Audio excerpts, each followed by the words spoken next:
Recently ना I was going through last 2-3 attempts examiner comments of CA foundation, जहां पे मैंने ना बहुत ही क्रूशियल चीजें ऑब्जर्व की, सम साइलेंट हिडन थिंग्स जो आपका अपकमिंग अटेम्प्ट सेव कर सकते हैं। ऐसी ऐसी चीजें जो आईसीआई इनडायरेक्टली आपके साथ करता है एंड देन आपको जाके लगता है कि मैम मैंने पढ़ाई तो की थी फिर भी मुझे मार्क्स क्यों नहीं मिले।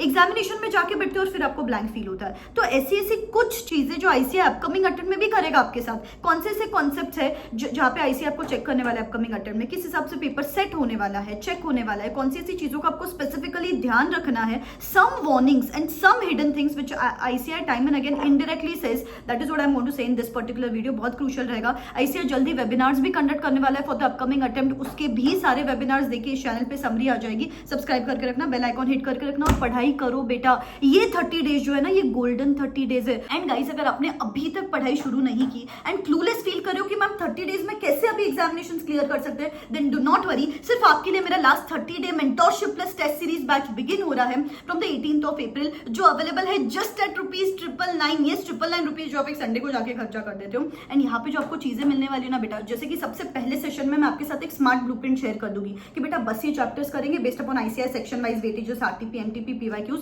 उस हिसाब से मैंने एक ब्लूप्रिंट बनाई है, डेली टारगेट्स उस हिसाब से शेयर किए जाएंगे। कौन से चैप्टर को कितना टाइम देना है, कौन से चैप्टर स्किप कर सकते हैं, 2 से 3 रीडिंग्स करके कैसे स्मार्ट स्टडीज करके अभी तक एग्जामिनेशन क्लियर कर सकते हैं। I am going to act as your elder sister here बेटा।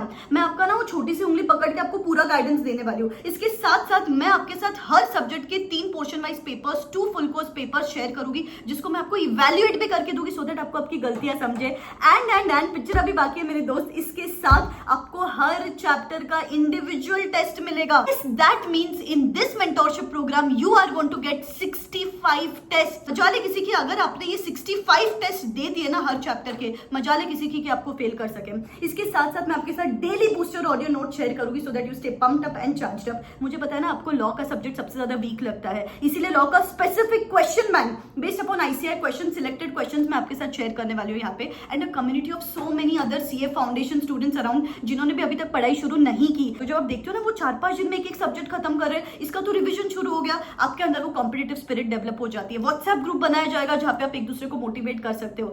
All of this just at ₹999। लेकिन मैं जल्द ही इसके एनरोलमेंट क्लोज कर दूंगी एंड प्राइस हाइक होने वाला है। डिस्क्रिप्शन बॉक्स में लिंक दे रही हूँ, go and check it out. चलो शुरू करते हैं। सबसे पहले अकाउंट्स का बिगिन करते हैं। अभी आईसीआई के ना आप खुद देखना लास्ट 2-3 अटेम्प्ट के एग्जामिनर कमेंट्स, हर एग्जामिनर कमेंट्स में लिखा हुआ है ट्रू और फॉल्स हम पूछते हैं, रीजनिंग बराबर नहीं देते बच्चे। बेटा अभी पढ़ाई जब भी करते हो ना, दीज आर इजी 12 मार्क्स, इसको आप you can't take it for granted. अरे इजी मार्क्स है, सिर्फ रीजनिंग में थोड़ा सा ध्यान दे दोगे तो फिर अच्छे से मार्क्स मिल जाएंगे ना। क्वेश्चन नंबर 1 फटाफट खत्म होके, जनरली क्या होता है ना, हमेशा ICI question number 1 difficult set करता है। आपके केस में क्वेश्चन नंबर 1 इजी है, तो just work upon this reasoning thing, automatically आपके 4-5 मार्क्स तो इधर ही बढ़ जाएंगे जस्ट अगर आप रीजनिंग बराबर से लिखोगे तो। And time and again ICI says this. Nextly theory is under perform, not just in the past attempt, उसके पहले भी थियोरी आप बराबर से परफॉर्म नहीं करते हो। नेक्स्टली कुछ और पूछती है आईसीआई, आप कुछ और लिख के आ रहे हो। जैसे कि लास्ट टू लास्ट अटेम्प्ट में I think purchase account draw करने बोला था, परचेस बुक ड्रॉ करके आओ, या वाइसा वर्सा, परचेस बुक बोला था, परचेस अकाउंट ड्रॉ करके आओ। Read the requirement of the question properly.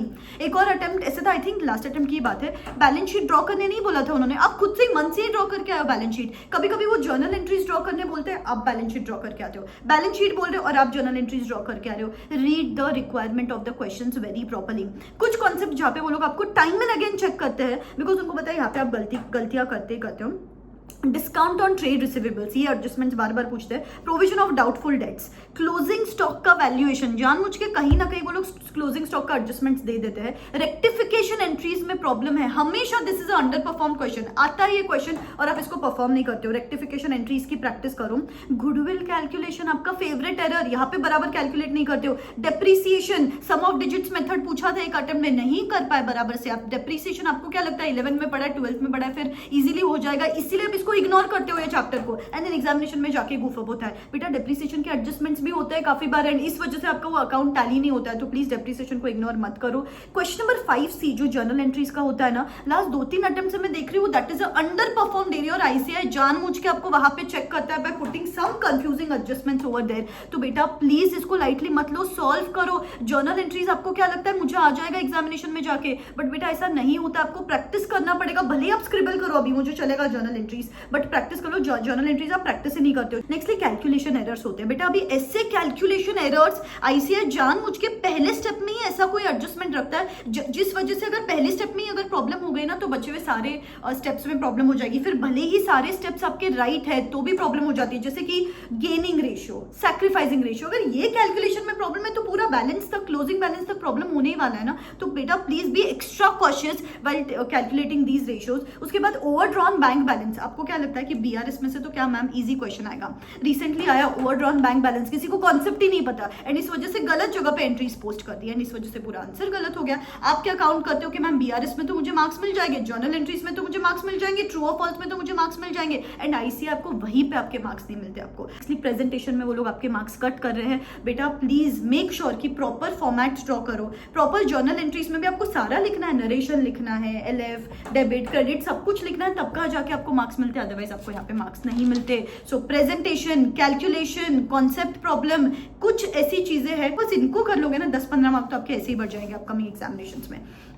Law में ना 3-4 एरर्स देखे गए। एक तो बहुत जनरलाइज्ड आंसर्स। अभी देखो आईसीआई का ये सबसे बड़ा वार्निंग है दीज डेज कि they are going to check you on memory also, they are going to check you on presentation also, they are going to check you on the language also, they are going to check you on the concept also. तो बेटा आपको हर angle से खुद को secure करना है। तो this is a warning which they are giving again and again. तो भी आप जनरलाइज्ड आंसर्स ही लिख के आ रहे हो। जो भी ये सारी चीजें करते हो ना मुझे कॉमेंट सेक्शन में बताओ। Ma'am I confess I have been doing these mistakes and I avoid these mistakes in upcoming examination because ये गलती आप कर रहे हो। जनरलाइज्ड मैनर में आंसर लिखे हुए हैं, कोई कीवर्ड्स नहीं, कोई टेक्निकल वर्ड्स नहीं बेटा। Try and right similar language. Nextly half baked answers देखे गए हैं, जैसे कि अभी रिसेंटली मैं स्क्रीनशॉट शेयर कर देती हूँ। अभी एलएलपी का कुछ तो क्वेश्चन था, उसमें आपने एलएलपी के प्रोविजंस तो बराबर लिख दिए, लेकिन question the main question was procedure for the change of register office, वो बराबर नहीं लिखा है। हाफ बेक्ड आंसर, क्योंकि सिर्फ प्रोविजंस पता है ना, सिर्फ रीड कर रहे हो, आपको पता ही नहीं उसके अंदर भी तो कुछ सारी चीजें हैं। आपको सिर्फ एलएलपी प्रोविजंस पता, उसके आगे आपने आधा आंसर तो लिखा ही नहीं, इस वजह से मार्क्स नहीं मिलते और फिर बाद में आपको जाके लगता है मुझे मार्क्स क्यों नहीं मिले। नेक्स्टली काफी जगह पे आपको प्रोविजंस पता है लेकिन you don't understand the application of those provisions. बेटा केस बेस्ड क्वेश्चंस आ रहे हैं आजकल एग्जामिनेशंस में। फैक्चुअल प्रोविजंस लिखने के लिए कम marks, but to correlate those provisions with the facts ज्यादा मार्क्स उसको दिए गए हैं। काफी बार आप एप्लीकेशन नहीं कर पाते हो। Work upon that, written practice करो, बहुत इंपॉर्टेंट है। टेस्ट दो, इसीलिए मैं बोलती हूँ जो मैं टेस्ट लेने वाली हूँ ना वहां पे I am going to make sure कि आप टेस्ट दो and I am going to make sure कि आपको आपकी गलतियां समझे, सेल्फ रियलाइज हो कि यार ये गलतियां हो रही है। जब तक वो पेन पेपर हाथ में नहीं उठा के बैठोगे ना ये गलतियां होती रहेगी आपकी। नेक्स्टली न्यूमरिक एरर्स देखे गए हैं। रिसेंटली एक क्वेश्चन था, number of days within which your complaint can be filed after the dishonour of a cheque. छोटा सा बहुत माइनर सा क्वेश्चन है लेकिन यहाँ पे गलतियां की। अगर आपको आंसर पता है तो मुझे कमेंट सेक्शन में बताना। लिमिट्स में प्रॉब्लम हो जाती है, शेयर कैपिटल लिमिट्स, फिर टर्नओवर लिमिट्स। आईसीआई जानबूझ के उनको पता है कि आपकी ना मेमोरी थोड़ी सी ढीली है एंड आप इस पे काम नहीं करते हो, कभी 10 दिन पहले किया हुआ है वो भी याद नहीं रहेगा आपको, इसलिए थोड़ा सा न्यूमरिक चीजों का चार्ट वगैरह बना के रखो तो सो दैट आपको एग्जामिनेशन में जाके ये छोटी चीजों में गुफ अपना हो आपका। ये तो स्ट्रेट आंसर था, इस तो भी आपको मार्क्स नहीं मिले क्योंकि मेमोरी एग्जाम में याद नहीं आया कि कितने नंबर ऑफ डेज लगते हैं इसके लिए। ठीक है, तो work upon all of these things. कम से कम 10 मार्क अकाउंट्स में, 10 मार्क लॉ में तो बढ़ी जाएगी। ठीक है, वेबिनार्स की समरीज, बाकी मैथ्स, इको रिलेटेड सारे आईसीआई टिप्स चैनल पे आते रहेंगे। सब्सक्राइब करके रखना, बेल आइकॉन हिट करके रखना और पढ़ते रहना। ठीक है, all the very best, bye bye, take care.